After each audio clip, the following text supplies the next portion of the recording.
Today is the 50th anniversary of the Fair Housing Act, the last major piece of legislation passed during the civil rights era.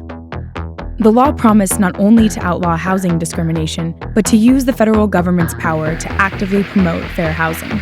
Fair housing for all is now a part of the American way of life. But 5 decades later, residential segregation persists, especially for Black Americans. So why did the Fair Housing Act fail to do what it was designed to do?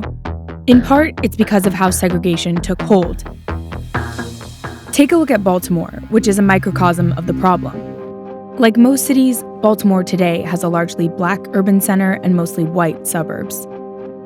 But Baltimore wasn't always so divided. Segregation really took root in the 1930s, when the federal government concocted a plan to create the suburbs as a way to help working-class families. All trails led to the promised land, suburbia. The government subsidized home building, and it insured mortgages, which made them much cheaper. Both Black and white Americans could have benefited from these programs, but government maps drew red lines around Black neighborhoods to mark them as too risky to insure. By 1949, when 1/3 of all home construction was government-assisted, 98% of all insured loans had gone to white people. That meant Black people were mostly stuck in densely populated urban neighborhoods, while the government was helping whites settle in the suburbs. In the 1960s, the civil rights movement in the North set about breaking down the barriers to fair housing. And in the wake of Martin Luther King's assassination, Congress finally passed the Fair Housing Act. But it turned out you couldn't desegregate housing with the stroke of a pen. If we abolish segregation on buses, the next day people can ride anywhere they want on a bus. But we abolish segregation in neighborhoods, the next day things don't look much different.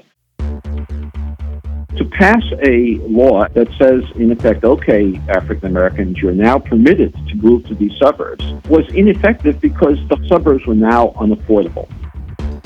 Even today, just 40% of Black people live in the suburbs. One tool that's supposed to make it easier for people to live where they want is the Housing Choice Vouchers program, otherwise known as Section 8.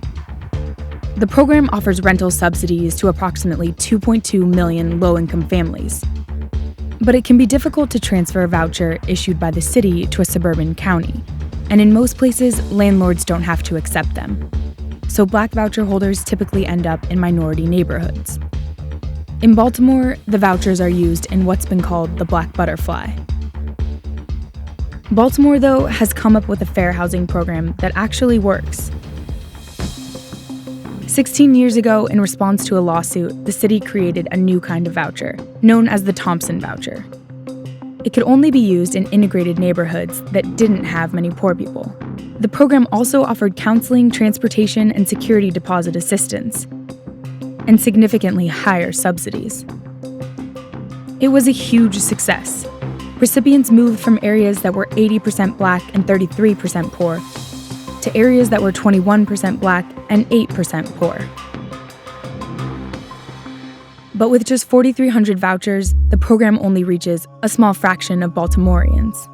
And in most of the country, nothing like the Baltimore program exists at all. We have the evidence that these kinds of programs can move the needle for parents and kids, and so we should act on that knowledge. I just think the big question here is, can we find the resources to improve the existing voucher program? Don't count on the federal government to help, though. Trump's housing secretary, Ben Carson, has already scaled back efforts to fight discrimination. This January, instead of implementing an Obama-era rule that required cities to actively desegregate, Carson postponed it, effectively killing any chance that it would make a difference.